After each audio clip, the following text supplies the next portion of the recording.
So first of all मैं आपको introduction करवाता चलूँ गूगल्स लाइसियम का।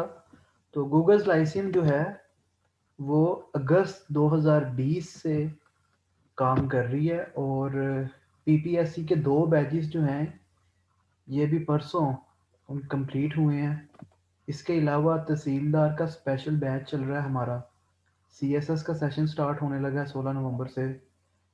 पीएमएस जनरल नॉलेज पेपर का सेशन और ओवरऑल पीपीएससी की प्रिपरेशन का बैच 3 वो भी 16 नवंबर से स्टार्ट होगा। सो मेरा इंट्रोडक्शन बहुत छोटा सा है, ज़्यादा बड़ा नहीं है। और मेरा नाम उसामा रियाज है, मैं फाउंडर और सीईओ हूँ गूगल्स लाइसियम का। और मेरी जो एजुकेशन है बेसिकली वो यूनिवर्सिटी ऑफ एग्रीकल्चर फैसलाबाद से। इसके अलावा मैं अजरबैजान स्टेट एग्रीकल्चर यूनिवर्सिटी से भी पढ़ा हुआ हूँ। और आवाज़ सबको आ रही है मेरी? अभी एक मैसेज आया कि आवाज़ नहीं आ रही। क्या सब लोगों को आवाज़ आ रही है मेरी?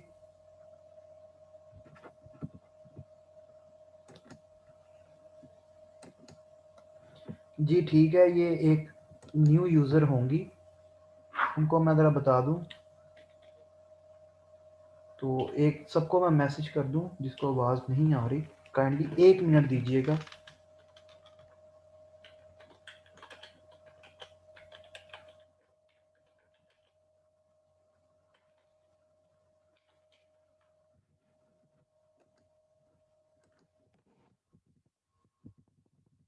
अब आवाज़ ठीक हुई है? मरियम खान, अब आपको आवाज़ ठीक आ रही है मेरी?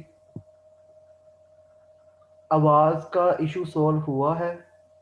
जी बेहतर है, ठीक है, थैंक यू।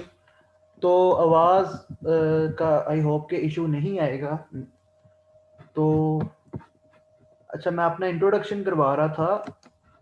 तो मेरी मैंने बीएससी ऑनर्स एग्रीकल्चर किया था यूनिवर्सिटी ऑफ एग्रीकल्चर फैसलाबाद से 2019 में। उसके बाद यूनाइटेड नेशंस के एक प्रोग्राम पे मैं बाहर गया था स्पेशलाइजेशन करने। इसके अलावा मैं मेंबर हूँ royal horticulture society United kingdom का। और इनडोर एयर पोल्यूशन के हवाले से मैंने नेशनल लेवल पे इंटरनेशनल लेवल पे थोड़ा बहुत काम किया हुआ है। अब आ जाएं कि इस सेशन के हवाले से मेरा क्या एक्सपीरियंस है। तो जो जनरल नॉलेज का मेरा एक्सपीरियंस है वो तकरीबन 12 साल का है। 2008 से ही मैं जनरल नॉलेज के साथ अटैच हूँ। डिफरेंट क्विज कंपटीशंस विन किए हैं, डिफरेंट जनरल नॉलेज के प्लेटफॉर्म्स के साथ मैं अटैच रहा हूँ। इसके अलावा जो मेरा वन पेपर का एक्सपीरियंस है वो बहुत शॉर्ट है। एक ही वन पेपर मैंने दिया था। एक्चुअली मैंने 2020 की अटैम्प्ट देनी थी सीएसएस की, और उसकी तैयारी के दौरान ही मैंने एक अपने आप को जज करने के लिए एक अटैम्प्ट दी थी assistant director ministry of defence की, ताकि चेक किया जाए कि कैसी तैयारी है। अल्हम्दुलिल्लाह वो मेरा क्लियर था।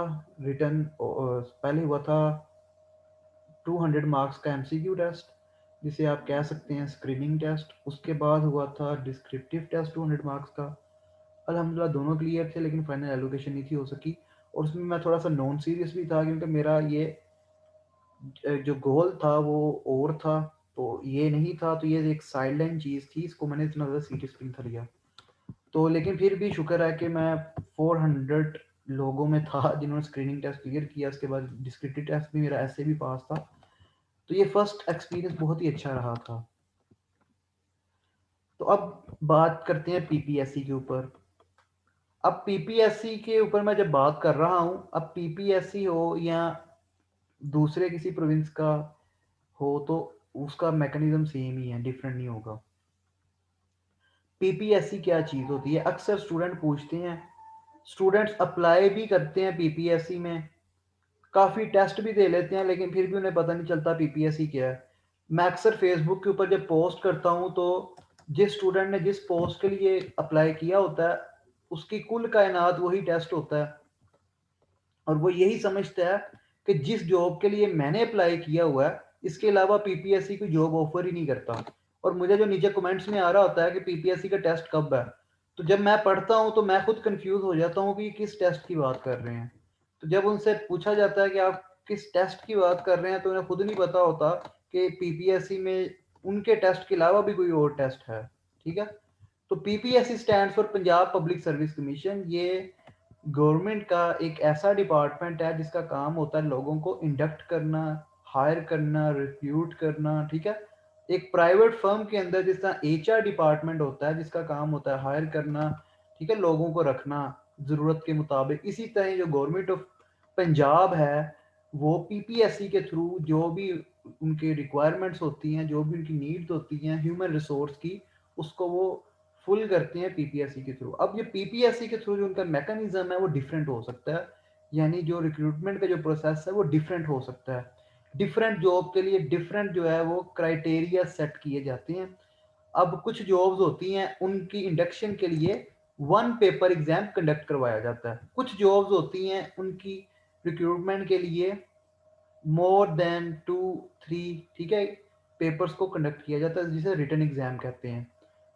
इसी तरह ही जो पंजाब की ब्यूरोक्रेसी है, 18th अमेंडमेंट के बाद आपको पता है कि जो कॉन्करेंट लिस्ट थी वो खत्म हो गई है, जो कॉन्करेंट सब्जेक्ट थे वो सारे के सारे प्रोविंसेस को आ गए हैं, प्रोविंसेस के ऊपर एक बर्डन आ गया। तो बर्डन को हल करने के लिए पीएमएस जो है ये बहुत ज़बरदस्त प्रोविंसेस ने काम जो है वो उसको पूरा कर रहे हैं पीएमएस के थ्रू। तो ब्यूरोक्रेसी की कमी को पूरा करने के लिए पीएमएस जो है वो को यूज़ किया जाता है। तो PMS stand for provincial management services. जिस तरह सीएसएस होता है, अब सीएसएस कौन करवाता है, वो फेडरल पब्लिक सर्विस कमीशन का करवाती है। फेडरल पब्लिक सर्विस कमीशन किसके अंडर है, वो फेडरल गवर्नमेंट के अंडर है।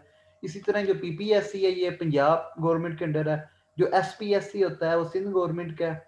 बीपीएससी जो है वो बलोचिस्तान गवर्नमेंट की जॉब्स की ह्यूमन रिसोर्स को इंडक्ट करने के लिए। इसी तरह जो खैबर पख्तूनख्वा है उसका केपीबीएससी है, ठीक है, Khyber Pakhtunkhwa public service commission. अब जो डिफरेंट जो गवर्नमेंट के डिपार्टमेंट्स होते हैं वो इनके अलावा भी जो प्राइवेट टेस्टिंग सर्विसेज होती हैं उनके थ्रू भी इंडक्शन करते हैं, जिनमें एनटीएस है। अब और भी प्राइवेट चल रही हैं जिसमें ओटीएस और पता नहीं बला बला कितनी ज़्यादा कंपनीज जो हैं वो बन गई हैं। लेकिन जो मेन रिक्रूटमेंट की जो चीज़ है, जो जो गवर्नमेंट जिन्हें सपोर्ट करती है या गवर्नमेंट जिनके थ्रू करती है, जो पब्लिक मतलब जो पब्लिक प्रॉपर्टी आप कर लेंगे, एक आप सब स्टूडेंट्स हैं तो इसलिए मैं आपको पब्लिक सेक्टर और प्राइवेट सेक्टर की एग्जांपल देता हूँ। तो ये जो पीपीएससी, एसपीएससी, बीपीएससी, केपीपीएससी हैं, ये बेसिकली गवर्नमेंट के ही डिपार्टमेंट्स होते हैं। जो एनटीएस होता है, जो ओटीएस होता है, ये प्राइवेट फर्म्स होती हैं।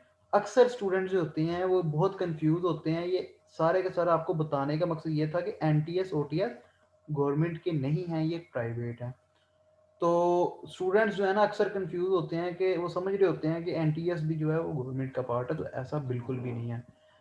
तो अब स्टार्ट करते हैं जी कि वन पेपर के अंदर क्या चीज होती है। थोड़ा सा मैं ना पीछे वापस चलता हूँ, एक पॉइंट मिस हो गया। वो पॉइंट ये है कि एक और क्वेश्चन आता है स्टूडेंट्स की तरफ से कि हम किस में अप्लाई कर सकते हैं, हम किस में अप्लाई नहीं कर सकते। डिफरेंट जॉब्स आती हैं, स्टूडेंट अपनी डिग्री को देख रहे होते हैं। अच्छा, मेरी एमएससी जो है वो जोलॉजी में है, मेरी बॉटनी में है, मेरी केमिस्ट्री में है, मेरी मैथमेटिक्स में है, मेरी स्टैटिस्टिक्स में है, क्या मैं इस जॉब के लिए अप्लाई कर सकता हूँ? ये तो मैथ से रेलिवेंट ही नहीं है, इसमें तो जोलॉजी का कोई नाम ही नहीं है, इसमें बॉटनी का कहीं जिक्र ही नहीं है, ये तो मेरी फील्ड ही नहीं है। तो उस सब चीज़ों को क्लियर करने के लिए जो मेरा पास्ट एक्सपीरियंस है 3 माह का, तो अल्हम्दुलिल्लाह 600 स्टूडेंट्स को डील करने के बाद ये आपको मैं निचोड़ बता रहा हूँ कि वो जो सॉरी जो वन पेपर है ये दो तरह का होता है। एक वन पेपर होता है प्रोफेशनल जॉब के लिए या प्रोफेशनल सीट आप उसे कह सकते हैं। एक वन पेपर होता है जनरल सीट के लिए। अब ये जो प्रोफेशनल सीट है और जनरल सीट है ये क्या चीजें हैं? जिस एडवर्टाइजमेंट के अंदर ये लिखा हो कि ग्रेजुएट रिक्वायर्ड है एक स्पेसिफिक सब्जेक्ट में, ठीक है, for example BCom person required है, एमबीए रिक्वायर्ड है, कि कोई रिक्वायर्ड है, जोलॉजिस्ट रिक्वायर्ड है, बॉटनिस्ट रिक्वायर्ड है, केमिस्ट्री का, कहीं भी एडवर्टाइजमेंट में अगर सब्जेक्ट स्पेसिफिक सब्जेक्ट मेंशन है तो इट मींस कि उसमें वही सब्जेक्ट का बंदा अप्लाई कर सकता है, कोई और अप्लाई नहीं करेगा। ठीक है, अगर किसी भी जॉब की एडवर्टाइजमेंट में डिग्री के साथ साथ सब्जेक्ट मेंशन है तो वही स्पेसिफिक सब्जेक्ट का पर्सन जो है उसमें अप्लाई कर सकता है, वो होती है प्रोफेशनल सीट। दूसरा जो वन पेपर होता है जनरल सीट का, उसके अंदर डिग्री तो मेंशन होती है, एक स्पेसिफिक सब्जेक्ट मेंशन नहीं होता। उसमें यह मेंशन होता है graduate from a recognised university, लेकिन कोई भी सब्जेक्ट मेंशन नहीं किया जाता, ठीक है। अब सब्जेक्ट जब मेंशन नहीं किया जाता तो इट मीन्स कि उसमें हर कोई अप्लाई कर सकता है जो कि ग्रेजुएट है। यानी आपकी जो ग्रेजुएशन है वो मैटर नहीं करती कि वो किस सब्जेक्ट में है या किस फील्ड में है, किस डिसिप्लिन में है, सिर्फ उन्हें एक ग्रेजुएट चाहिए, ठीक है। अब वो सेकंड डिवीजन चाहिए, वो कौन सी डिवीजन चाहिए, कौन सा ग्रेड चाहिए, उसमें नीचे मेंशन होगा। अगर आपका वो ग्रेड है तो वेल एंड गुड, आप अप्लाई कर सकते हैं, ठीक है। तो अगर आपकी जोलॉजी है, बॉटनी है, केमिस्ट्री है, बायोकेमिस्ट्री है, मैथमेटिक्स है और सॉरी और एक जॉब है उस पर लिखा हुआ ग्रेजुएट रिक्वायर्ड है, तो इट मीन्स कि आप उसमें कर सकते हैं। अब वो सीन खत्म हो गए हैं कि ये मेरी फील्ड से रेलिवेंट है या नहीं है। अब जो जॉब्स का जो सिनेरियो है उसके अंदर आपकी फील्ड का कोई मैटर नहीं करता, ठीक है। जो गवर्नमेंट जॉब्स हैं उसमें आप अगर ये देखेंगे कि मेरी फील्ड से रेलिवेंट है या नहीं है तो बिलीव मी आपका काम बहुत मुश्किल हो जाएगा, क्योंकि फील्ड से रेलिवेंट जो जॉब्स होती हैं उनकी रेशो बहुत ही कम होती है, ठीक है। तो फील्ड से रेलिवेंट जो जॉब्स हैं उनकी रेशो बहुत ही कम होती है। देखें ये जो लेक्चर है ना इसमें मैंने सिर्फ डेमो लेक्चर नहीं देना।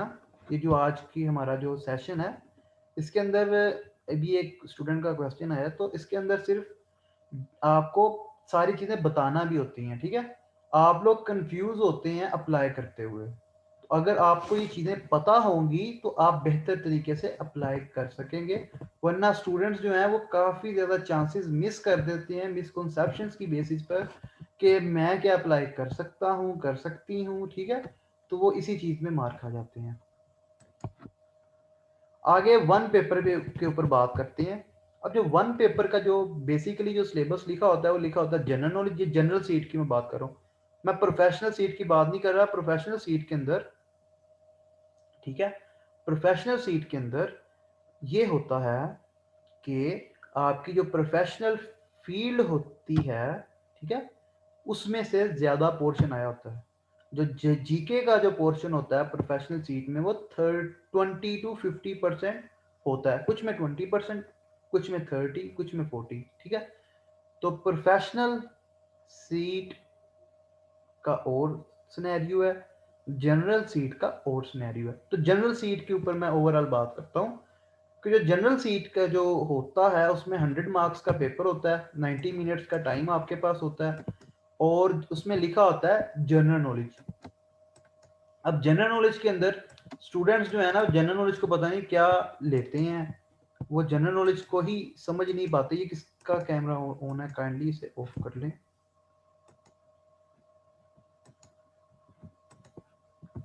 तो जनरल नॉलेज का स्टूडेंट्स जो है वो समझ नहीं पाते कि जनरल नॉलेज क्या चीज है। तो जनरल नॉलेज के जो कंटेंट्स होते हैं basically Pakistan studies, Islamic studies, current affairs, geography, ठीक है। तो English, Urdu, everyday science, basic computer studies, basic mathematics. अब ये सारे के सारे कंटेंट्स हैं जनरल नॉलेज के पेपर के। अब वो 20% आए इसमें से, किसी पेपर में 30% आए, 100% आए, कंटेंट्स यही होंगे। कहीं नहीं ये लिखा होगा कि अगर 20% पेपर है तो पाकिस्तान स्टडीज में से यहां से लेके यहां तक आएगा 20% में, यहां से लेके यहां तक नहीं आएगा, ऐसा कुछ भी मेंशन नहीं होता, ठीक है। इन चीजों में से 20% आए, 100% आए, जितना भी आए, इन सब चीजों का वो जनरल नॉलेज का। अब 100% जो जनरल सीट का पेपर होता है उसमें 100% जीके ही होता है। जो प्रोफेशनल सीट्स होती हैं उनमें रेशो वेरी करती है 20 to 50%। तो जो जनरल सीट्स के लिए अप्लाई करते हैं उनके लिए 100% जीके में से था। अब ये जनरल सीट के प्रोफेशनल सीट की मैं और एग्जांपल दे दूं ताकि आपको थोड़ा सा क्लियर हो जाए। अब देखेंगे लास्ट मंथ में एक जॉब आई थी तहसीलदार की, वो एक जनरल सीट थी, उसमें हर कोई अप्लाई कर सकता था और हर किसी ने अप्लाई किया। सब इंस्पेक्टर की कल लास्ट डेट थी, वो एक जनरल सीट थी, उसमें भी हर कोई अप्लाई कर सकता था। ठीक है, तो उसमें हर कोई अप्लाई कर सकता था। जो प्रोफेशनल सीट है, जिस तरह डेंटल सर्जन की सीट आई, जिस तरह लेक्चर जोलॉजी की आई, लेक्चर बॉटनी की आई, ये प्रोफेशनल सीट्स हैं, इसमें से उसी रेलिवेंट डिग्री का ही अप्लाई कर सकता है। अब पीएमएस का मैं थोड़ा सा जनरल नॉलेज का बता दूं। पीएमएस का जो जनरल नॉलेज का पेपर होता है वो भी 100 मार्क्स का होता है, और इसमें जो कंटेंट्स होते हैं current affairs, physical sciences, biological sciences, environment studies, food sciences, computer science and information technology, basic mathematics और जनरल। जनरल के अंदर बेसिकली इन्वेंशंस, डिस्कवरीज, ठीक है, ये चीज़ें होती हैं जनरल के अंदर। तो जो सीएसएस होता है उसके अंदर 3 जनरल नॉलेज के पेपर होते हैं, और वो जो 3 पेपर होते हैं वो उसमें 80% होता है सब्जेक्टिव टाइप, 20% होता है ऑब्जेक्टिव टाइप। पीएमएस के अंदर ये होता है कि पीएमएस के अंदर उर्दू एक एडिशनल, उर्दू एक का एडिशन होता है सीएसएस के मुकाबले में। तो उर्दू की वजह से इन्होंने क्या किया हुआ है कि करंट अफेयर्स को और एवरीडे साइंस को इकट्ठा करके तो एक ही 100 मार्क्स का एमसीक्यू पेपर बनाया हुआ है। सीएसएस के अंदर जो कंपल्सरी सब्जेक्ट्स के अंदर उर्दू नहीं होती, पीएमएस के अंदर उर्दू होती है। अच्छा जी, अब मैं क्या करवाऊंगा? ये पाकिस्तान स्टडीज करवाऊंगा, इस्लामिक स्टडीज करवाऊंगा, करंट अफेयर्स करवाऊंगा, जियोग्राफी करवाऊंगा, इंग्लिश, उर्दू। अब इंग्लिश क्या करवाऊंगा? अब देखें कि इंग्लिश के अंदर जो एमसीक्यूज आते हैं वो उस इतना डेप्थ में नहीं आते जितना कि तहसीलदार के लिए। अब तहसीलदार का था, उसमें उन्होंने 100 मार्क्स का एक स्पेशल पेपर रखा हुआ इंग्लिश का सेपरेट। लेकिन जो जनरल सीट का होता है इंग्लिश का, उसके अंदर इतनी डेप्थ में करने की नहीं होती, और आपको भी बेसिक्स नहीं करवाई जाएंगी इस सेशन में। यानी कोई कहे कि मुझे टेंसेस करवाए जाए, मुझे करेक्शन करवाई जाए, तो सॉरी, उसे नहीं करवाई जाएगी। जनरली ही उसकी जो इंग्लिश की है वो तैयारी होगी टेस्ट के थ्रू, और मटेरियल प्रोवाइड किया जाएगा, और उर्दू का भी मटेरियल प्रोवाइड किया जाएगा। उर्दू के ऊपर लेक्चर्स जो होंगे वो नहीं होंगे, ठीक है। एवरीडे साइंस के ऊपर लेक्चर्स होंगे, बेसिक कंप्यूटर स्टडीज के ऊपर लेक्चर होंगे, बेसिक मैथमेटिक्स के ऊपर लेक्चर होंगे। इसके अलावा पाकिस्तान स्टडीज के ऊपर लेक्चर होंगे, इस्लामिक स्टडीज के ऊपर लेक्चर होंगे, करंट अफेयर्स के नोट्स प्रोवाइड किए जाएंगे, उनसे करना किस तरह वो बताया जाएगा। इसके अलावा न्यूज़पेपर रीडिंग भी आपसे होगी, ठीक है। जियोग्राफी के ऊपर लेक्चर्स होंगे, और जो कुछ भी है, जो अब देखें पेपर स्कीम या पेपर पैटर्न जो है वो एग्जामिनर ने चेंज कर दिया है। एग्जामिनर जो है वो पेपर अब बना रहा है टफ, और कहीं से भी दे रहा है। तो इंशाल्लाह हर चीज करवाई जाएगी, कोई भी ऐसी चीज जो है वो नहीं छोड़ी जाएगी जो पेपर में आ जाए और आपको ना पता हो। तो अब इम्तियाज शाहिद या कोई और बुक जो है वो काम नहीं करती, अब ओवरऑल तैयारी करनी पड़ेगी। पीएमएस के अंदर भी आपको current affairs, physical science, biological science, environment studies, food sciences, ये सारी की सारी चीज़ें जो है जो पीएमएस का सेशन ज्वाइन करेंगे उनको वो करवाई जाएंगी चीज़ें, और ये सारी की सारी ओवरलैप भी करती हैं वन पेपर के साथ। Computer science, information technology overlap करती है, बेसिक मैथमेटिक्स ओवरलैप करती है, बाकी जो है ये करंट अफेयर्स भी। और जो ये अच्छा, इसमें ये होता है पीएमएस के अंदर physical science, biological science, environment studies जो है ना, ये थोड़ा सा ये होता है ज़्यादा पीपीएससी की वन पेपर की निस्बत। मैं आप सबके क्वेश्चंस के आंसर्स दूंगा, काइंडली वेट कर लें, मुझे मेरी बात कंप्लीट कर लेने दें, फिर मैं आप सबके क्वेश्चंस के आंसर्स दूंगा, ठीक है। थोड़ा सा पेशेंस। तो इस सेशन की जो डिटेल्स हैं, ये 2 मंथ्स का सेशन है, 16 नवंबर से स्टार्ट होगा और 15 जनवरी तक ये रहेगा। ऑनलाइन लेक्चर्स होंगे जूम एप्लीकेशन के ऊपर, जिस तरह अभी हो रहे हैं। डेली टेस्ट होगा, वीकली टेस्ट होगा, ठीक है। मटेरियल और नोट्स प्रोवाइड किए जाएंगे। मटेरियल से और नोट से क्या मुराद है? इससे मुराद स्लाइड्स नहीं है, इससे मुराद डिफरेंट बुक से डाटा है, जो डिफरेंट बुक्स का डाटा आपको प्रोवाइड किया जाएगा। इसके अलावा जो डेली का जो लेक्चर होगा वो क्लास ख़त्म, मतलब जो नेक्स्ट डे सुबह जो अपलोड कर दिया जाएगा, और वो 24 घंटे तक फेसबुक पे ग्रुप बनाया जाएगा जिसके ऊपर अपलोड होगा। तो 24 घंटे तक वो उस पर रहेगा, उसके बाद वो डिलीट कर दिया जाएगा, ताकि अगर किसी का भी उस टाइमिंग के दौरान मिस हुआ है लेक्चर, तो वो 24 आवर्स, नेक्स्ट 24 आवर्स में उसे देख के अपना कवर अप कर ले। अटेंडेंस मस्ट है, आपको क्लासेस जो है ना वो लाजमी लेनी पड़ा करेंगी, ताकि आप क्लासेस में, क्योंकि कुछ स्टूडेंट्स होते हैं वो पैसे दे देते हैं और क्लासेस नहीं देते। अच्छा जी, अब रजिस्ट्रेशन का क्या प्रोसेस है? ये नंबर लिखा हुआ है 0304219263, इस नंबर पे आपने व्हाट्सएप कर देना है या आप मैसेज कर देना है। आपने अपना नाम, डिग्री और आपने फ़ी डिटेल्स पूछ लेनी है। फ़ी जो होगी वो HBL अकाउंट में सबमिट होगी, वो आप जैज़ कैश और इजी पैसा ऐप से भी ट्रांसफ़र कर सकते हैं। उसके लिए आपको बैंक जाने की कोई ज़रूरत नहीं है, ठीक है? आप घर बैठे एक क्लिक पे ऑनलाइन बैंकिंग के थ्रू या जैज़ कैश के थ्रू या आप इजी पैसा के थ्रू सेंड कर सकते हैं, ठीक है? जो टेस्ट होगा वो मटेरियल से भी होगा और लेक्चर से भी होगा। टेस्ट मटेरियल से भी होगा और लेक्चर से भी होगा। अब 300 कंप्लीट सेशन की जो फी है वो 3000 है, ठीक है? 2 माह की इकट्ठी जो फी है वो 3000 है। तो ये पर मंथ जो आपको हुए ये 1500, मतलब आप कह सकते हैं कि ये पर मंथ होगी, लेकिन ये आपने 3000 इकट्ठे सबमिट करवाने होते, ठीक है? अब डिस्काउंट ऑफर नहीं है, पहले थी डिस्काउंट, लेकिन अब सॉरी अब नहीं है डिस्काउंट। तो अब डिस्काउंट ऑफर नहीं है। ये 3000 तो FSC की भी फी नहीं है, सही है? तो 3000 FSC की भी फी नहीं है। अब सीट्स क्योंकि मेरे पास ऑलरेडी फिलअप हो गई हैं, तो इसलिए गुंजाइश डिस्काउंट की भी नहीं है। अब मैं आपको डेमो लेक्चर देता हूँ, ठीक है? ये नंबर नोट कर लें। अब स्टार्ट होगा डेमो लेक्चर के लेक्चर्स हुआ किस तरह करेंगे। एक आपको सैंपल मैं दे दूं कि लेक्चर्स का सैंपल मैं दे दूं।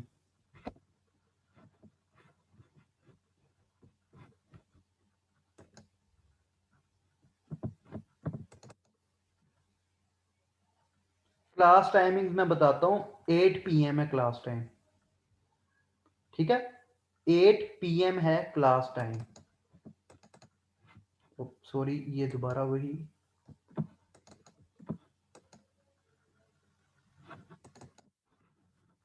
तो ये डेमो लेक्चर मैं आपको देता हूँ ताकि आपको आइडिया हो जाए कि लेक्चर्स किस तरह डिलीवर किए जाएंगे और किस तरह होंगे। इसके अलावा मैं आपको टेस्ट का भी बता देता हूँ कि टेस्ट किस तरह होता है, ठीक है? तो एक सैंपल टेस्ट भी मैं आपके साथ शेयर करता हूँ ताकि आपको आइडिया हो जाए टेस्ट का भी और बाकी चीज़ों का भी।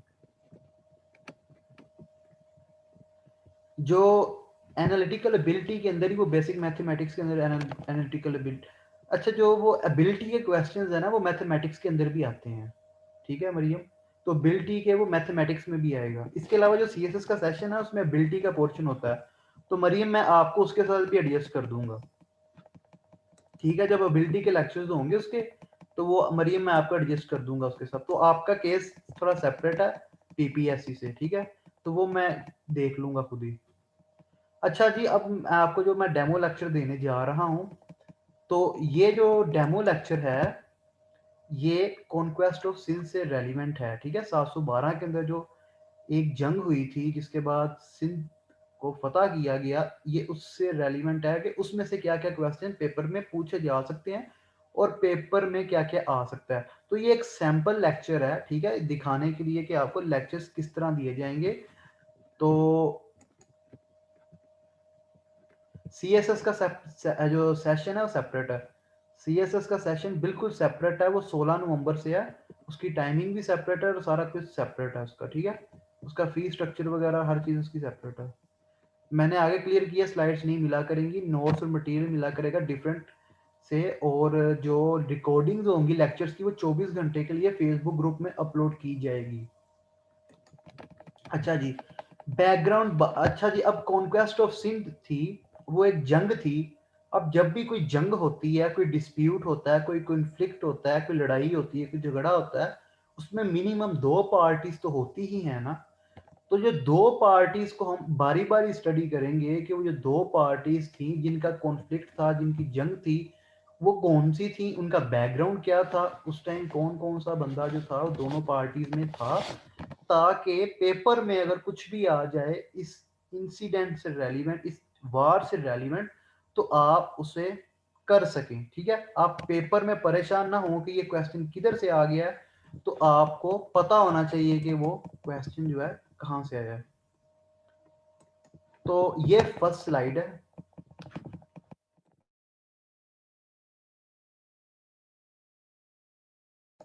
ये फर्स्ट स्लाइड है, ठीक है, ये फर्स्ट स्लाइड है।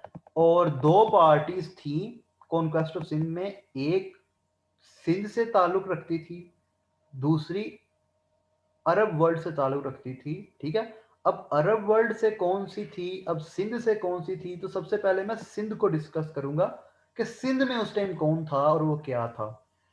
तो थोड़ा सा पीछे जाते हैं, कुछ 100 साल पहले, यानी आज से 2000 साल पहले जाते हैं, यहाँ करें 2000 साल से लेके 1200 साल तक जाते हैं। तो बुद्धिस्ट डायनेस्टी एक होती थी सिंध के अंदर। ठीक है, बुद्धिस्ट डायनेस्टी थी सिंध के अंदर। उस बुद्धिस्ट डायनेस्टी का एक और नाम भी था, या आप कह लें कि जो बेसिकली जिस फैमिली की गवर्नमेंट थी वो राय फैमिली थी, राय डायनेस्टी थी वो। तो पेपर के अंदर क्वेश्चन आ सकता है कि जो राय डायनेस्टी थी उसका क्या रिलीजन था, तो वो बुद्धिस्ट थी। ठीक है, अब राय डायनेस्टी का जो लास्ट बादशाह था, लास्ट राजा था, उसका नाम था राय सिहासी टू। अब पेपर के अंदर ये आ सकता है कि लास्ट एम्परर कौन था राय डायनेस्टी का, वो राय सिहासी टू था। अच्छा, अब थोड़ा सा आपका कॉन्सेप्ट क्लियर करने के लिए मैं आपको बताता चलूं कि जो भी डायनेस्टी होती है, जो भी एम्पायर होती है, एक खास टाइम के बाद उसका जवाल स्टार्ट हो जाता है, वो ब्रेक होने लग जाती है। पहले वो एक पीक पे जाती है, फिर उसका डाउनफॉल स्टार्ट होता है। इसी तरह राय डायनेस्टी थी। अब जो राय डायनेस्टी थी वो किसी दौर में इतनी बड़ी होती थी, जिसमें अभी जो प्रेजेंट इंडिया का गुजरात है, जो पंजाब है पाकिस्तान का, जो सिंध है, जो बलोचिस्तान की एरियाज हैं, इवन कि ये पर्शिया तक थी। तो ये इतनी बड़ी डायनेस्टी थी, लेकिन टाइम के साथ साथ ये वीक होती गई, ये टूटती गई। और जब मुसलमान जो थे वो फतह कर लिया उन्होंने पर्शिया, उसके बाद वो बलोचिस्तान के एरियाज को फतह किया, मकरान वगैरह को, तो ये डाय डायनेस्टी के भी इलाकों को उन्होंने फतह किया। तो ये जब एक डायनेस्टी का जवाल आता है, तो उस डायनेस्टी के डाउनफॉल के साथ साथ ही वहाँ के जो लोकल रूलर्स होते हैं, जो मिनिस्टर्स होते हैं, वो भी अपने एम्परर के खिलाफ जो है वो उठ खड़े होते हैं। इसी तरह ही जो राय सिहासी टू था, इसका जो एक सीनियर मिनिस्टर था जिसका नाम था चच।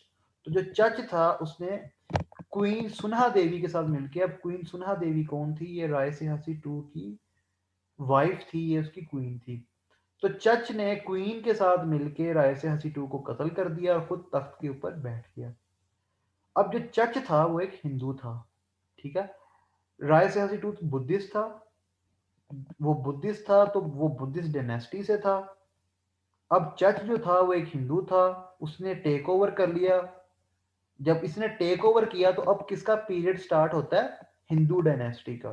तो सिंध के अंदर चच के साथ ही हिंदू डायनेस्टी का पीरियड स्टार्ट हो जाता है। अब चच के बेटे थे चंदर और दाहिर। कुछ बुक्स में चंदर उसके भाई का भी नाम बताया गया, ये लिखा गया। तो राजा दाहिर जो था वो चच का बेटा था। ठीक है, अब पेपर के अंदर क्वेश्चन आ सकता है कि राजा दाहिर कौन था, किसका बेटा था, वो चच का बेटा था। ठीक है, राजा दाहिर जो था वो चच का बेटा था। अब ये तो बात होगी एक पार्टी की जिसका ताल्लुक था सिंध से, क्योंकि 712 के अंदर जब जंग हुई तो राजा दाहिर जो था वो सिंध का हुक्मरान था। तो राजा दाहिर के पॉइंट ऑफ व्यू से, मतलब बैकग्राउंड अगर के हवाले से, इसका बाप चच, चच ने टेक ओवर किया राय डायनेस्टी पे, और राजा दाहिर जो था वो चच का बेटा था।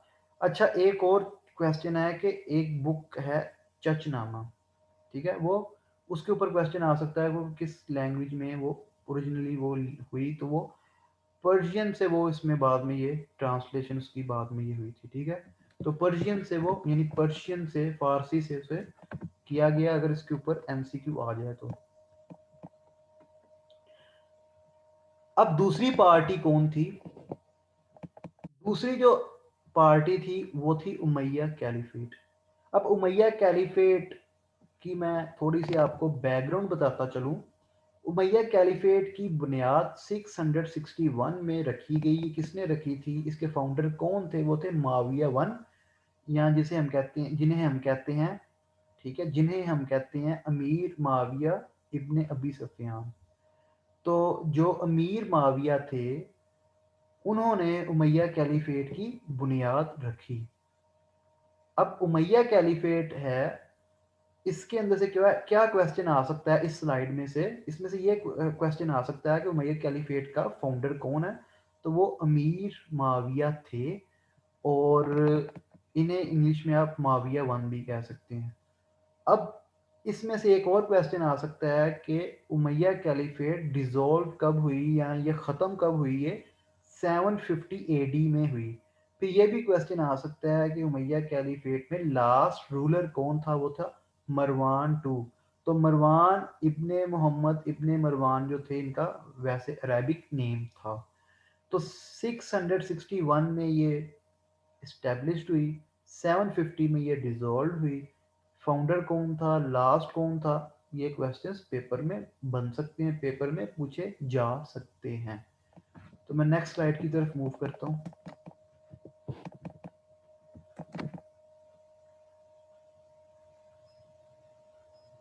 अच्छा जी, आगे अब जब कॉन्क्वेस्ट ऑफ सिंध थी, उस मौके के ऊपर उमैया कैलिफेट में कौन क्या था, और इस और उनमें से क्या क्वेश्चन आ सकते हैं और आए भी हैं, ठीक है।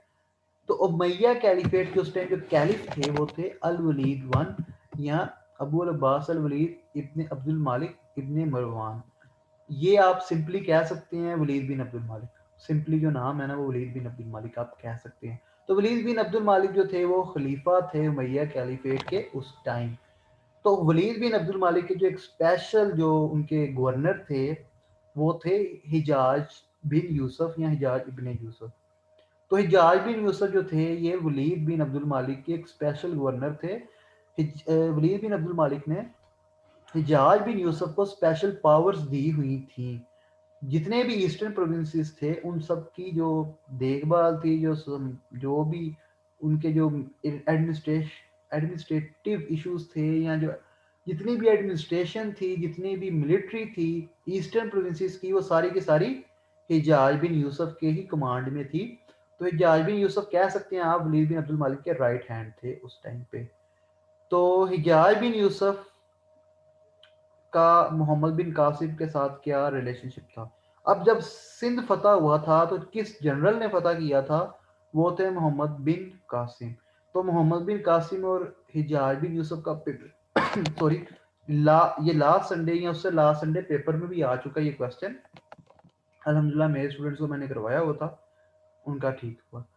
तो मोहम्मद बिन कासिम और हिजाज बिन यूसुफ का जो रिलेशनशिप था वो दो तरह के थे। हिजाज बिन यूसुफ फादर इन लॉ थे मोहम्मद बिन कासिम के। इसके अलावा मोहम्मद बिन कासिम हिजाज बिन यूसुफ का नेफ्यू भी था, ठीक है। तो सन इन लॉ भी था मोहम्मद बिन कासिम, और नेफ्यू भी था हिजाज बिन यूसुफ का। तो मोहम्मद बिन कासिम के दो रिलेशनशिप थे हिजाज बिन यूसुफ के साथ। अब इन दोनों पार्टीज की जो लड़ाई हुई, जो जंग हुई, उसके पीछे रीजंस क्या थी, या ये सिर्फ और सिर्फ आपको एक समझाने के लिए बता रहा हूँ, ताकि अगर इसमें से कुछ आ जाए तो एक, क्योंकि स्टोरी टेलिंग से ही कॉन्सेप्ट जो होते हैं वो लॉन्ग टाइम आप रिटेन कर सकते हैं। एमसीक्यूज की बुक्स तो मिल जाती हैं, ठीक है, मार्केट भरी हुई है, बहुत से पब्लिशर्स हैं जो एमसीक्यूज की बुक्स आपको दे देंगे। लेकिन आपको हिस्ट्री याद नहीं रहती। आपको हमेशा, अगर आपको हिस्ट्री आपकी इतनी ही अच्छी होती तो आप इस तरह मेरा सेशन लेके एकेडमी ट्राई करने की ना सोच रहे थे। तो हिस्ट्री जो होती है ये तंग करती है हमेशा, ये बिल्कुल भी याद नहीं रहती। तो जो मेरा जो तरीकाकार है वो इसी तरह ही है कि स्टोरी टेलिंग की तरह स्टूडेंट्स को लॉन्ग टाइम रिटेन करवाई जाए, ताकि आपको हमेशा ये याद रहे। तो जो रीजंस थी कॉन्फ्लिक्ट की, उसमें से सबसे पहली पायरेट्स की। आप कोई भी पंजाब टेक्स्ट बुक बोर्ड की बुक में पढ़ लें या नसीम हिजाजी की पढ़ लें, तो उसमें पायरेट्स का ही जिक्र होता है जी, वो पायरेट्स थे। अब पायरेट्स में से क्या क्वेश्चन पीपीएससी में आ सकता है? सेलून का जो बादशाह था उसने शिप्स को भेजा था उमैया कैलिफेट की तरफ, यानी बसरा की तरफ। बसरा सी पोर्ट है ना, इराक में भी वो बसरा का जो एरिया है, तो जो उस दमिश्क और बसरा इस साइड पे वो शिप्स ने जाना था सामान लेकर। तो इसमें से अब क्या क्वेश्चन आ सकता है कि श्रीलंका का ओल्ड नेम क्या है, तो वो है सेलून। ठीक है, इसमें से ये भी क्वेश्चन आ सकता है कि किस कंट्री की किस रीजन के बादशाह ने उन शिप्स को भेजा था, तो वो सेलून के बादशाह ने भेजा था। ठीक है, अब एक दूसरा जो पॉइंट है कि उन शिप्स को किस एरिया के पायरेट्स ने जो था किडनैप किया था उस शिप के लोगों को, तो वो दीबल के एरिया के पायरेट्स ने जो था, कजाक ने जो था वो किडनैप उसे हाईजैक किया था, किडनैप किया था। अब दूसरा जो पॉइंट था कि ये सिर्फ पायरेट्स का इशू नहीं था। सेलून, CEYLON,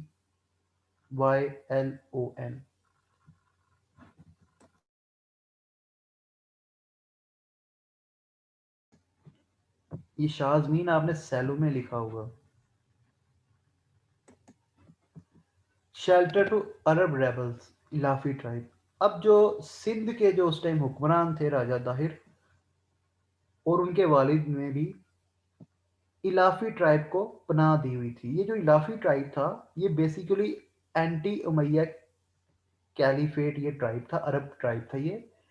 तो इस चीज का भी गुस्सा था उमैया कैलिफेट को। इसके अलावा जब पर्शिया के ऊपर जब हमले कर रहे थे उमैया कैलिफेट इसे फतह करने के लिए, या उससे पहले जब खुलफा राशिदीन के दौर में ये सारा सिलसिला चल रहा था, तो सिंध से भी इन्हें सप्लाई लाइन दी गई थी, प्रोवाइड की गई थी। ठीक है, तो इस चीज का भी था कि हमारे दुश्मन को सप्लाई लाइंस दी गई, क्योंकि सिंध को पता था कि जब पर्जिया ने गिरना है तो उसके बाद हमारा ही नंबर आएगा। तो इसलिए सिंध वालों ने सप्लाई लाइंस दी थी पर्शियंस को अरब्स के खिलाफ, तो इसका भी अरब्स को गुस्सा था।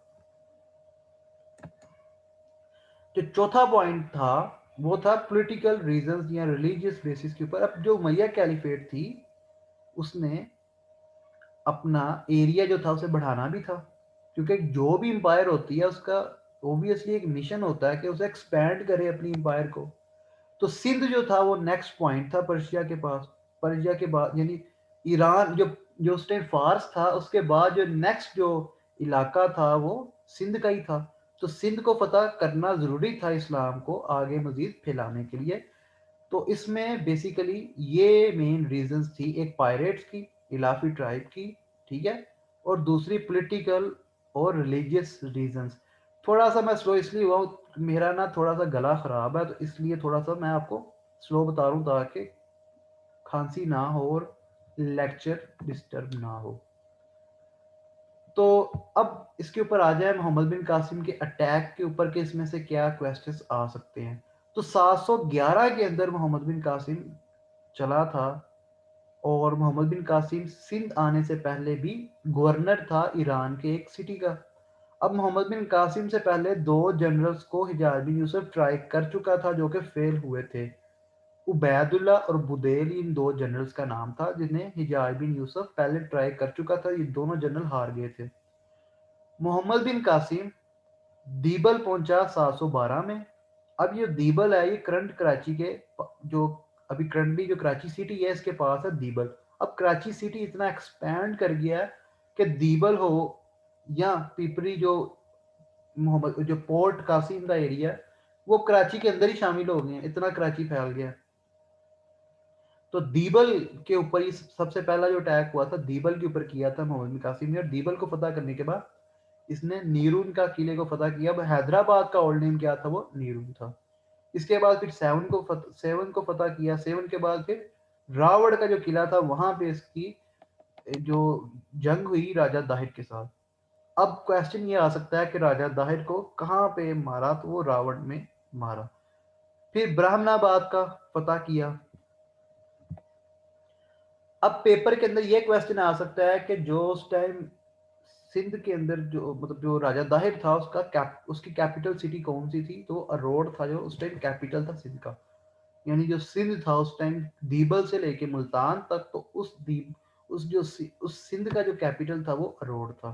ठीक है, तो सिंध जो था, जो सिंध की उस टाइम जो डायनेस्टी थी, जो एम्पायर थी, वो एम्पायर तो नहीं कह सकते, जो थोड़ी सी छोटी सी किंगडम थी, वो मुल्तान तक थी।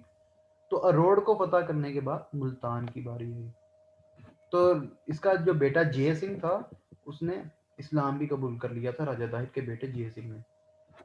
तो ये एक छोटा सा एक लेक्चर था आपको बताने के लिए। अब होगा क्वेश्चन आंसर सेशन, ताकि आपकी जितने भी क्वेरीज हैं उन्हें सोल्व किया जाए।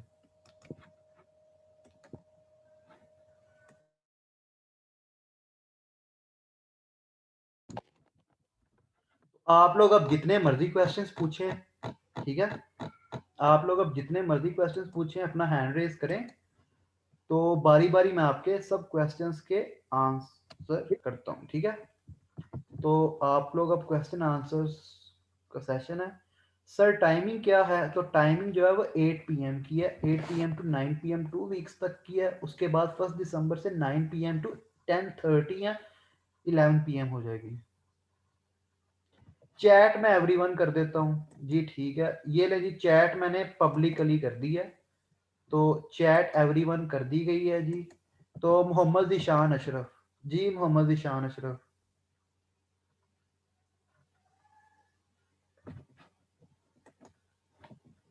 मोहम्मद ज़ीशान अशरफ, कोई क्वेश्चन नहीं है। चले, जोया अलीम का क्वेश्चन आया, what is difference between PPSC and PMS? अस्सलाम वालेकुम तो सर। वालेकुम सलाम। Zeeshan kindly give me a minute, मैं जोया को जरा थोड़ा सा बता दूं अब इनका क्वेश्चन स्टार्ट किया। तो जोया का क्वेश्चन आया difference between PPSC and PMS. तो जोया मैं आपको बताता चलूं, जो पीपीएससी है एक अदारा है जो कि डिफरेंट टेस्ट कंडक्ट करवाता है। वो वन पेपर भी हो सकता है, वो रिटन एग्जाम भी हो सकता है, जिसमें 2 से 3 एग्जाम्स हो सकते हैं, और पीएमएस भी पीपीएससी ही करवाता है। अब पीपीएससी वन पेपर और पीएमएस का क्या डिफरेंस है, वो ये है कि पीपीएससी वन पेपर किसी भी नॉन गस्टेड या जॉब के लिए होता है, या गस्टेड जॉब के लिए भी हो सकता है। मैं आपको इसको थोड़ा सा और तरीके से डिफ्रेंशिएट करता हूँ कि जिस तरह फेडरल गवर्नमेंट सीएसएस करवाती है ना, हायर लेवल की ब्यूरोक्रेसी के लिए, जो सुपीरियर डिपार्टमेंट्स होते हैं गवर्नमेंट के, उनकी रिक्रूटमेंट के लिए ग्रेड 17 की रिक्रूटमेंट के लिए एक सुपीरियर एग्जाम करवाया जाता है सीएसएस का। उसी तरह ही प्रोविंशियल गवर्नमेंट जो सुपीरियर डिपार्टमेंट्स हैं एडमिनिस्ट्रेशन के, मैनेजमेंट के, उनकी इंडक्शन के लिए एक एग्जाम करवाती है पीएमएस। अब पीएमएस पर्सन जो है वो डिफरेंट डिपार्टमेंट्स में वो उसकी अपॉइंटमेंट होती रहती है, ट्रांसफर्स होती रहती हैं, कोई फिक्स डिपार्टमेंट नहीं होता, ठीक है। तो पीपीएससी वन पेपर के थ्रू जो लोग जाते हैं, जिस डिपार्टमेंट में उनकी इंडक्शन होती है, वो उसी डिपार्टमेंट में जाते हैं। वो पीएमएस ऑफिसर की तरह इधर उधर नहीं जाते। हाँ, एड होक सॉरी, वो उसमें डेपुटेशन के ऊपर वो जा सकते हैं, अदरवाइज वो उसका प्रोसेस सेपरेट चीज होती है। सर काइंडली टाइमिंग को 6 PM के राउंड कर दें। सॉरी काइंडली 6 जो टाइमिंग है वो 6 PM नहीं हो सकती।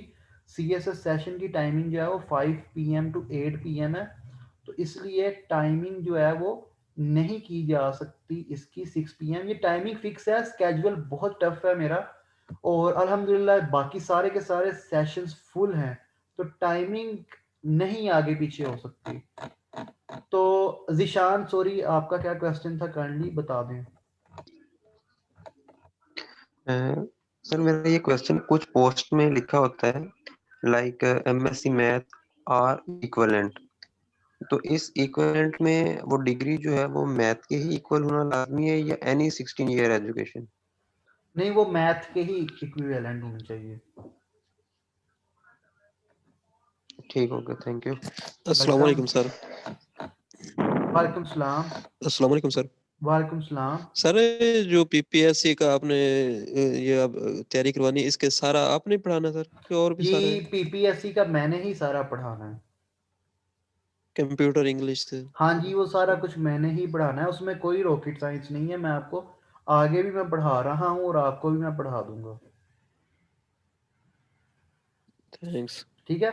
अच्छा जी, जी ठीक है किरण, आप एक मिनट रुकिएगा, मैं ये नंबर जी नोट साथ साथ कर लें, इसके ऊपर कांटेक्ट कर लें। सीएसएस सेशन की 2 दिन रह गए हैं पीछे रजिस्ट्रेशन के, और ये आपको सीएसएस सेशन का मैं बता दूं, ये बाकी एकेडमीज की तरह एक कमर्शियल बेस्ड सेशन नहीं है सीएसएस का। ये बहुत ही अच्छे तरीके से डिज़ाइन किया गया ये सेशन है।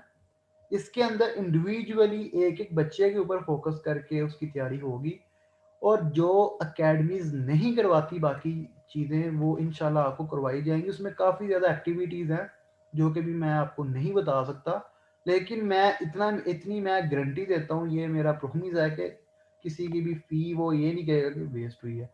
तो क्वालिफिकेशन पीएमएस की जो वो है वो ग्रेजुएशन है, ग्रेजुएशन है जी पीएमएस की क्वालिफिकेशन, ठीक है। पीएमएस के लिए सिर्फ आपने ग्रेजुएट होना चाहिए आपको। वकास वकास विक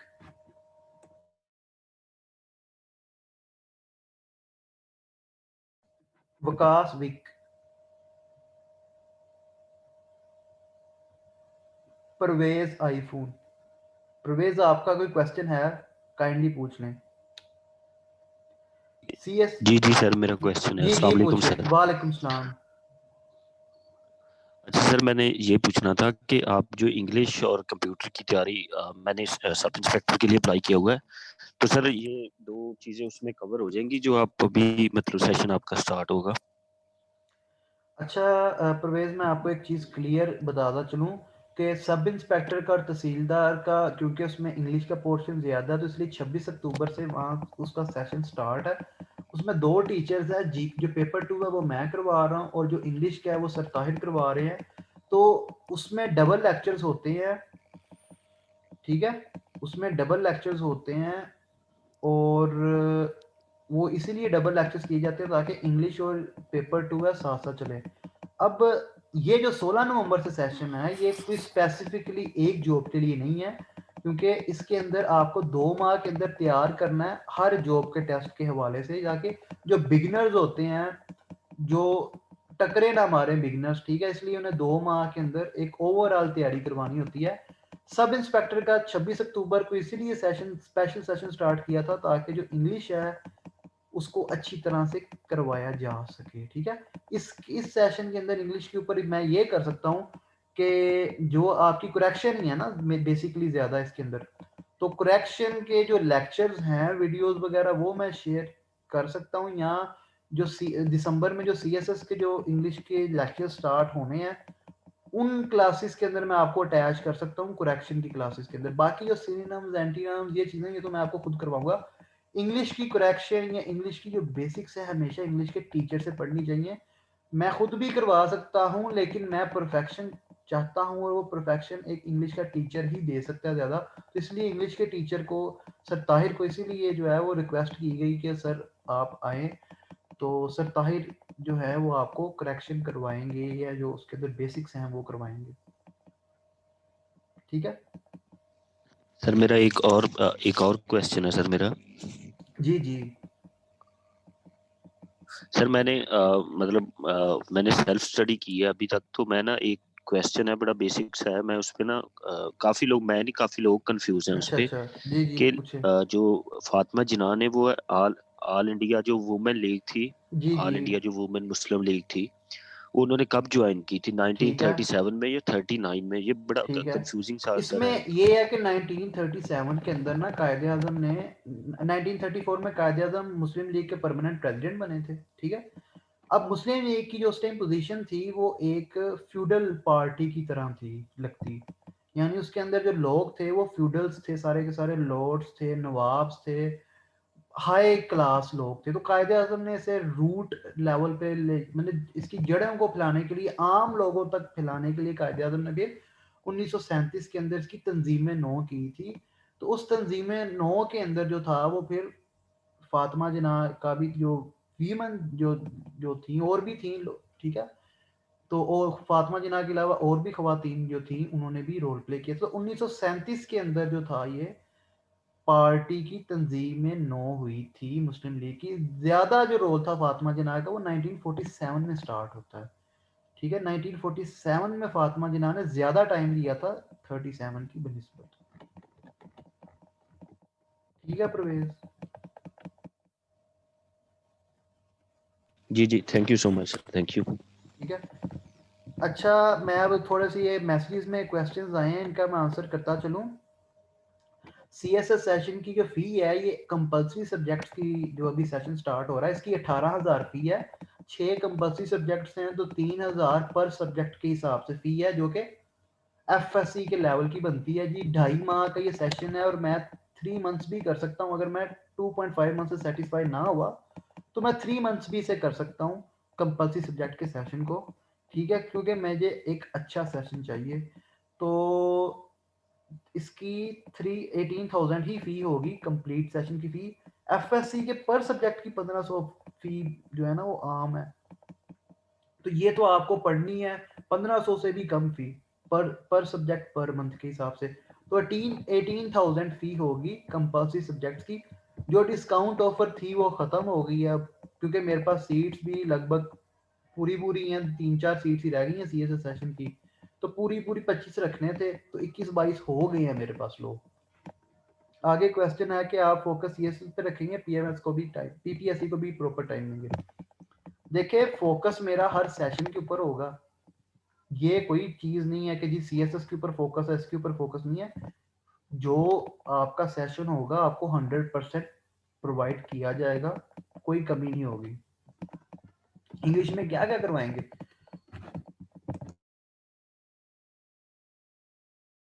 एक क्वेश्चन आया जी कि इंग्लिश में क्या क्या करवाएंगे। जो CSS का इंग्लिश का है उसमें तो 0 से स्टार्ट करवाया जाएगा। जो PPSC 1 पेपर की इंग्लिश है उसमें 0 से स्टार्ट नहीं करवाया जाएगा, ठीक है। तो PPSC 1 पेपर की जो इंग्लिश है उसमें, क्योंकि आप सब तो ऑलरेडी ग्रेजुएट्स हैं, पढ़ के आए हैं, और आपको जो है बेसिक जो है मतलब एक बताया जाएगा गाइडलाइन के पेपर में आता क्या है इंग्लिश का, उसके सारे के सारे नोट्स प्रोवाइड किए जाएंगे, इंग्लिश के टेस्ट होंगे वगैरह वगैरह। करेक्शन टेंसेस ये नहीं करवाई जाएंगी PPSC 1 पेपर में। जो CSS वाला सेशन है, क्योंकि प्रेसी के पेपर के अंदर सारी की सारी चीज बेसिक चीजें आती हैं, तो हर चीज की अपनी अपनी रिक्वायरमेंट है ना। PPSC 1 पेपर में इंग्लिश के आने 3 से 4 MCQs, तो 3 से 4 MCQs के लिए आपको 2 माह के अंदर तो इंग्लिश आप अगर कहेंगे जी पॉसिबल ही नहीं है इंग्लिश को, ठीक है। तो इंग्लिश के वो 3 से 4 जो MCQs आने हैं उसकी 100% तैयारी का जो है वो तरीकाकार सेपरेट है। तो CSS के अंदर इंग्लिश 0 से करवाई जाएगी, उसके ऊपर फुल फोकस होगा इंग्लिश पे। सर मैंने तो एक अगला क्वेश्चन है जी, सर मैंने तहसीलदार के लिए अप्लाई किया हुआ है, उसकी तैयारी की फी कितनी है? अच्छा, तहसीलदार के जो सेशन चल रहा है उसकी फी है 3000। अगर आप अब ज्वाइन करती हैं उस सेशन को तो आपकी फी जो होगी वो 2000 होगी। और जो प्रीवियस लेक्चर्स हैं उनकी वीडियोस फेसबुक ग्रुप में अवेलेबल हैं, आप वो प्रीवियस लेक्चर्स को उस ग्रुप में कर सकती हैं, देख सकती हैं। अगर आप इस सेशन को ज्वाइन करती हैं तो मैं फैसिलिटेट करूंगा कि आपको तहसीलदार की जो इंग्लिश की है उसको मैं आपको करवा दूं, ठीक है। तो मिसबा अगर आप ये सेशन ज्वाइन करती हैं बैच 3 तो मैं आपको तहसीलदार की इंग्लिश में फैसिलिटेट कर दूंगा, ठीक है।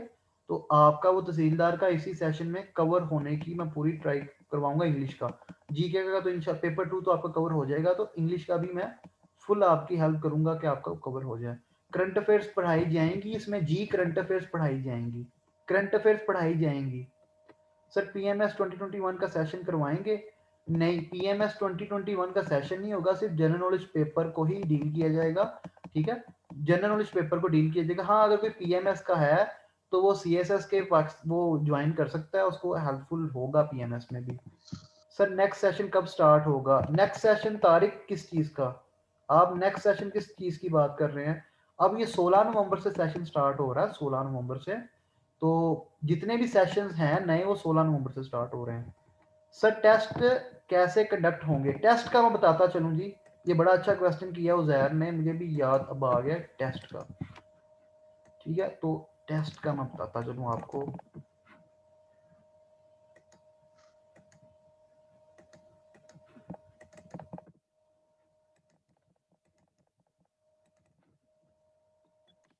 तो ये आप सबको नजर आ रहा है? आप सबको नजर आ रहा है ये कुछ जो मैं दिखा रहा हूं? ठीक है, ये नजर आ रहा है आप सबको?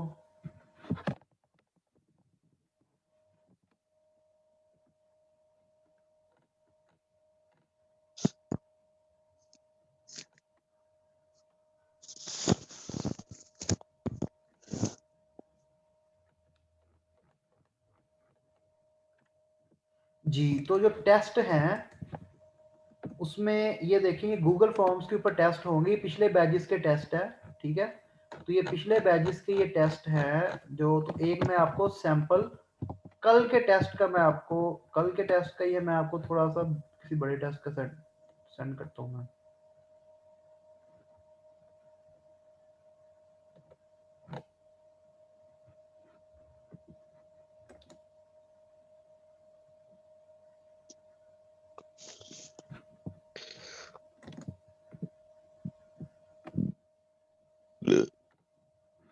काइंडली अपने माइक को जो है ना ऑफ रखें, आपसे जब कहा जाएगा तब आपने इसे ऑन करना है।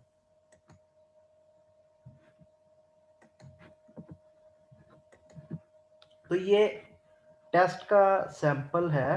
तो टेस्ट गूगल फॉर्म्स पे इस तरह होंगे और मैं आपको लिंक भी सेंड करता हूं ताकि आप भी इसकी प्रैक्टिस कर लें।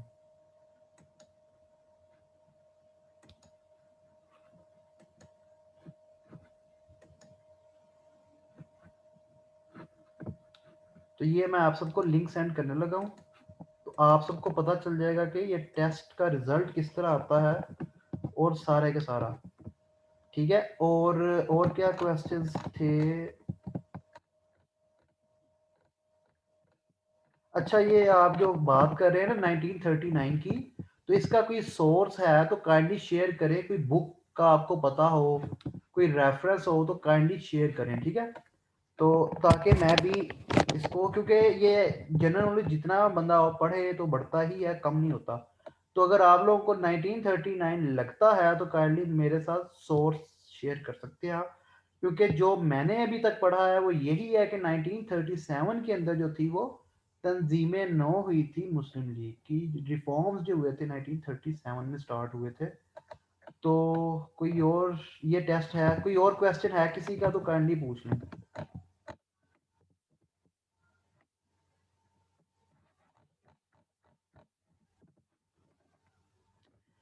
जी उजैर, उजैर का क्वेश्चन नहीं है, पिछला मैसेज था। तो बाकी फेसबुक पेज आप विजिट कर सकते हैं, उसके ऊपर पिछले बैचेस का फीडबैक है। जो मटेरियल मैं दूंगा उसमें से भी टेस्ट होगा और जो लेक्चर होगा उसमें से भी टेस्ट होगा। लेक्चर और मटेरियल दोनों में से टेस्ट होगा। परवेज आपका क्या क्वेश्चन है, काइंडली पूछ लें आप। आपका ये तीसरा क्वेश्चन है, तो किसी और का कोई क्वेश्चन नहीं है तो परवेज आप पूछ लें फिर।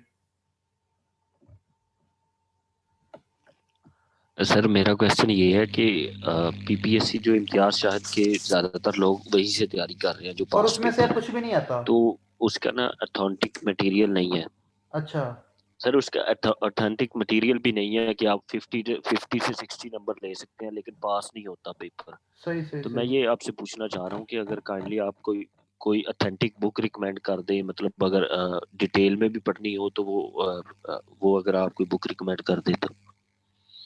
और ये ऐसी कोई बुक नहीं है कि जो एक बुक पढ़ के तो आपको ये सारे का सारा हो जाएगा।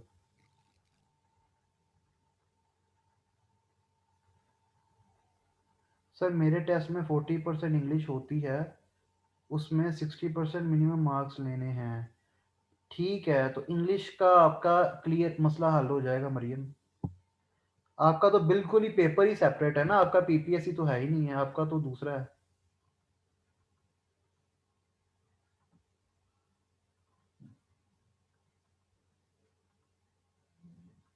किसी और का कोई क्वेश्चन नहीं है तो काइंडली बता दें। अच्छा जी, शानी का क्वेश्चन, एक शानी पार्टिसिपेंट। अच्छा, आप लोग जब इस तरह का कोई सेशन अटेंड करते हैं ना तो काइंडली अपने नाम चेक किया करें। तो हम लोग ना बड़ा ये लाइटली ले लेते हैं, मजाक में ही अपने नामों को भी। अब मैं देख रहा था मोबाइलों के नाम रखे हुए हैं, ये फलां नाम रखे हुए हैं, तो ये एक अच्छी चीज़ नहीं है। हमें एक प्रोफेशनलिज्म की तरफ हमें आना चाहिए, थोड़ा सा हमें मैच्योरिटी दिखानी चाहिए। तो मैं अपना इंट्रोडक्शन मैंने दिया था और मैं आपको दोबारा बताता चलूँ, मैं कोई गवर्नमेंट जॉब नहीं करता, ठीक है। तो मेरे स्टार्टअप्स ही हैं, वो डिफरेंट चीज़ों के हैं, वो एग्रीकल्चर से रेलिवेंट भी हैं, गूगल्स लाइसियम भी है, इसके अलावा सर्जिकल इंस्ट्रूमेंट्स का भी है, इसके अलावा कंस्ट्रक्शन से रेलिवेंट आर्किटेक्ट के रेलिवेंट भी है, ठीक है। तो 6-7 है मेरे स्टार्टअप्स डिफरेंट। तो कोई गवर्नमेंट जॉब मैं नहीं कर रहा, मैं फेसबुक का लिंक सेंड करता हूँ।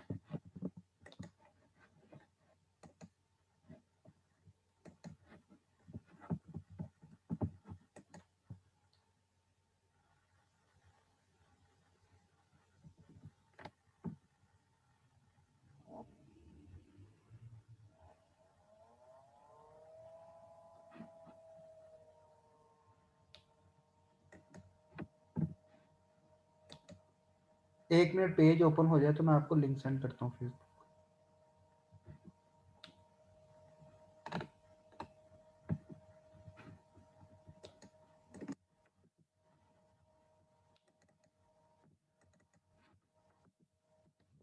तो ये पेज है जी गूगल लाइसेंस का, तो ये भी ओपन हो जाए तो फिर मैं आपको सेंड करता हूँ।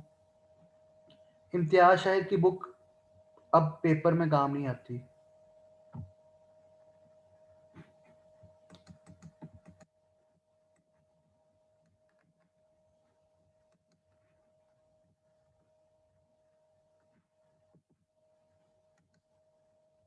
ये उसे शेयर किया हुआ था इसलिए थोड़ा सा लेट हो रहा था।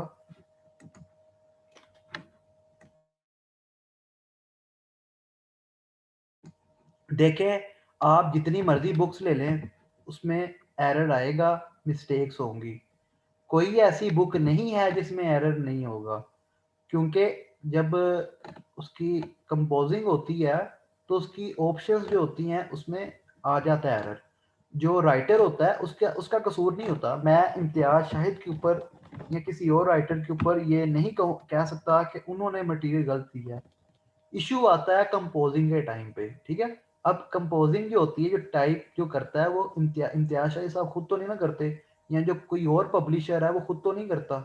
तो जो कंपोजर होता है उससे वो मिस्टेक्स आती हैं, ऑप्शंस की मिस्टेक्स आती हैं, ठीक है। इसी तरह और बहुत बुक्स हैं, मार्केट भरी हुई है, मार्केट में जाएं, बाजार जाएं, आपको काफी ज्यादा बुक्स मिलेंगी। देखिए, ये जो इंग्लिश का लेक्चर किस दिन होगा, ज्योग्राफी का लेक्चर किस दिन होगा, काइंडली लेक्चर स्केड्यूल बता दें, तो ये आप सेशन ज्वाइन करें तो आपके सारे के सारे कंटेंट्स जो हैं वो कवर होंगे। तो ये कोई भी स्केड्यूल नहीं बताता। आप किसी भी एकेडमी में चले जाएं, कोई भी आपको स्केड्यूल नहीं देगा पूरे का पूरा।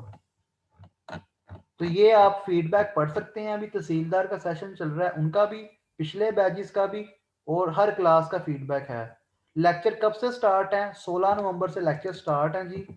16 नवंबर से लेक्चर स्टार्ट है। 0304219263 ये कॉन्टैक्ट नंबर है, इसके ऊपर आप कॉन्टैक्ट कर सकते हैं।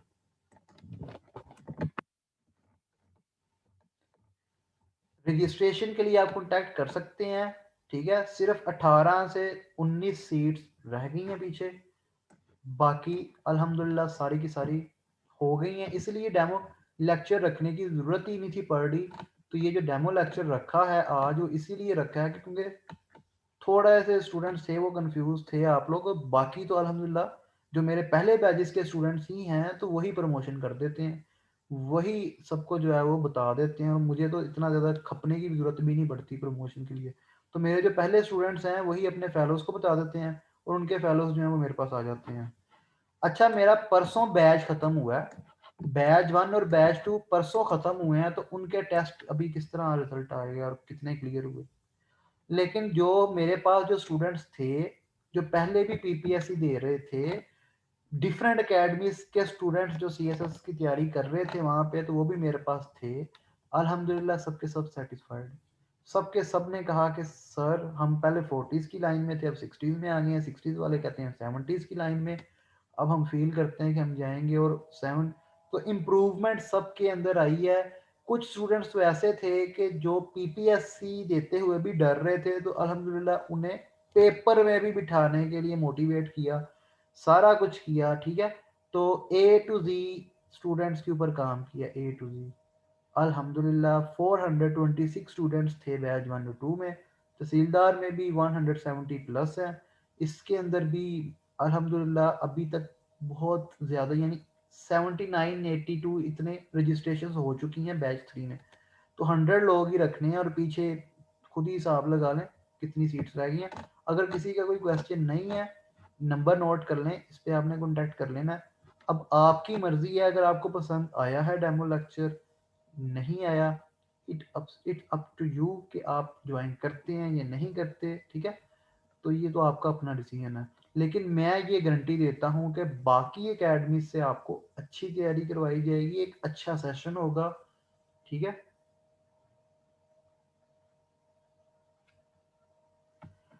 शानी, आप कह रहे हैं कि इससे पीपीएससी क्लियर नहीं होगा। आप किस तरह कह सकते हैं कि इससे पीपीएससी क्लियर नहीं होगा? काइंडली बोल के बता सकते हैं या आप लिख के बता सकते हैं कि इससे पीपीएससी क्लियर नहीं होगा? क्या गारंटी है आपकी कि आप जो कह रहे हैं कि इससे पीपीएससी क्लियर नहीं होगा, किस बेस के ऊपर आप कह रहे हैं? आपने तारीख एक ही सेशन लेना है, तारीख आपने एक ही सेशन लेना है जिससे आपका इंशाल्लाह क्लियर हो जाएगा।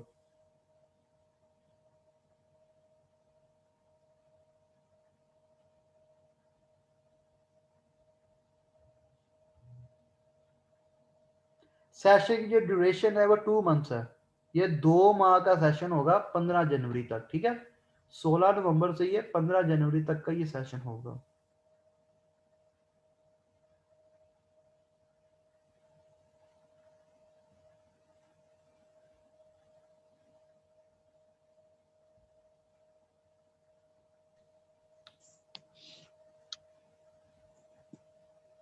जी विकास, आपका कोई क्वेश्चन है?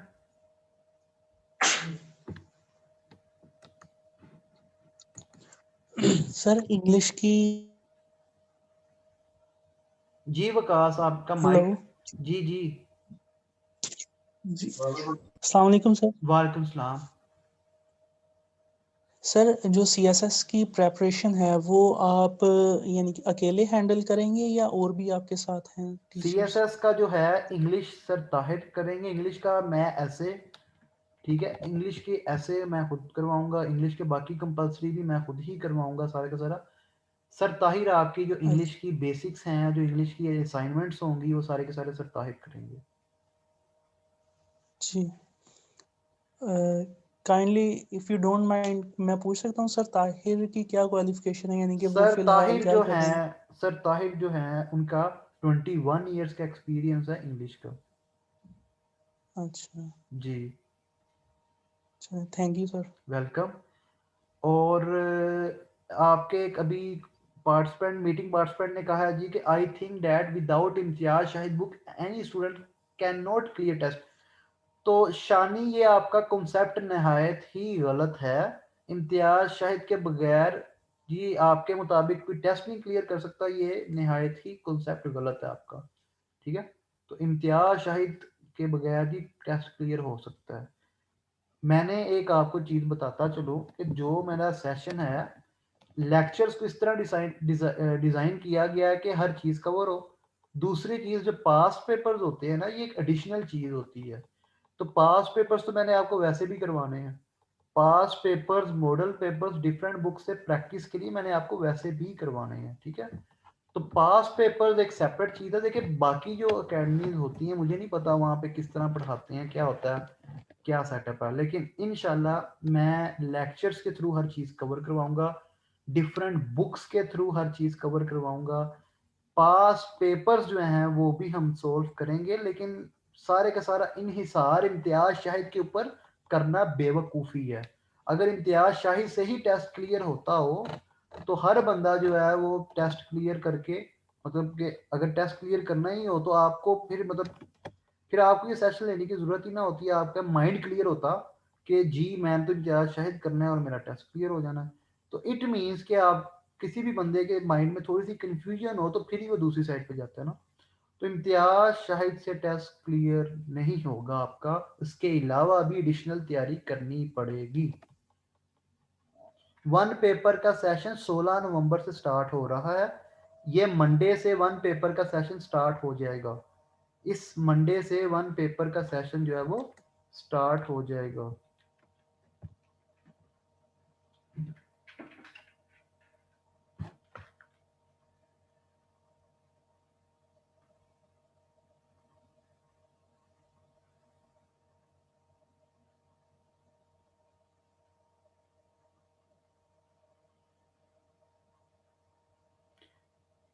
3000 है जी फी, ये फी लिखी हुई है मैंने, 3000 फी है पूरे के पूरे सेशन की।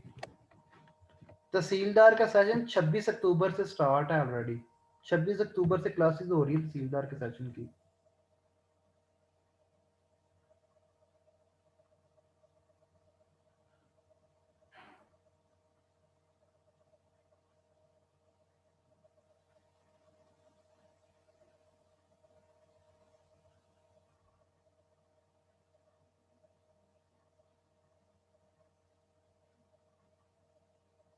और किसी का कोई क्वेश्चन है तो बताएं।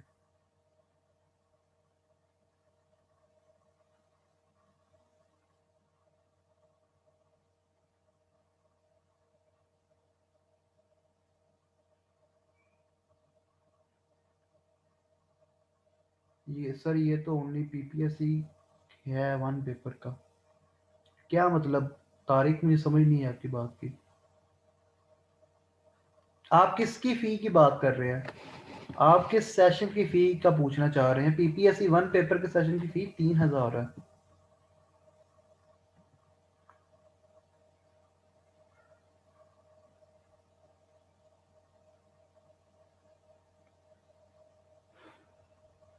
चलें जी, किसी का कोई क्वेश्चन नहीं है तो फिर मैं मीटिंग को ख़त्म करता हूँ। ये नंबर नोट कर लें, कोई भी क्वेश्चन हो तो आप इस नंबर पे कांटेक्ट कर सकते हैं।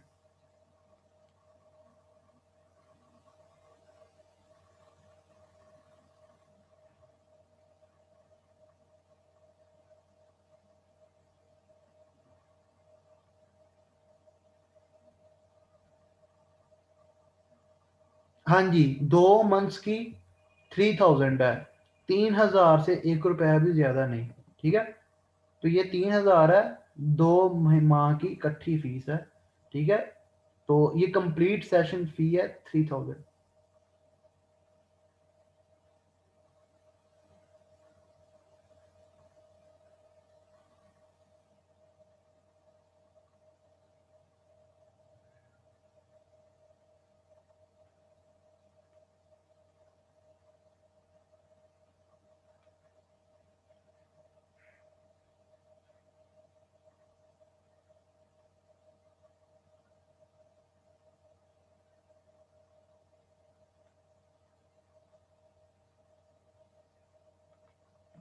ओके जी, ठीक है, ओके, अल्लाह हाफिज। किसी का कोई क्वेश्चन नहीं है तो ये नंबर नोट कर लें। तो ओके, अल्लाह हाफिज। ये नंबर नोट कर लें काइंडली, तो फिर मैं मीटिंग को ख़त्म करता हूँ।